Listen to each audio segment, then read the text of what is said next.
রাহুলের স্ত্রী এবং রাহুল দুজন মিলে অনেক ঘর করলো, ঘর করে গরিব দুঃখীদেরকে দিয়ে তারপরে নিজের জন্য একটা বিল্ডিং তৈরি করলো। সেই বাড়িতে রাহুলের স্ত্রী একটা কাজের মহিলাকেও রেখে দিয়েছে কাজ করার জন্য। তারপরে সে এসে তার স্বামীর জন্য অপেক্ষা করতে লাগলো। অনেক রাত হয়েছে এই বলতেছে। তারপরে হঠাৎ তার স্বামী এসে গেল। এসে দুজন মিলে কিছু কথা বলে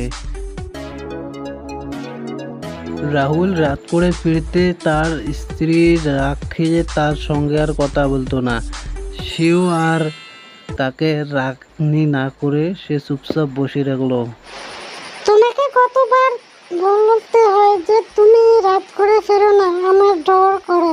তুমি তো তা বোঝো না, ডেলি ডেলি রাত করে আসো, আর আমি তোমার অপেক্ষায় জেগে থাকতে পারবো না। রাহুলের স্ত্রী এই কথা বলে সে শুয়ে পড়ল। তার সাথে সাথে তার স্বামীও শুয়ে পড়ল। কেউ আর কারোর সঙ্গে কথা বলল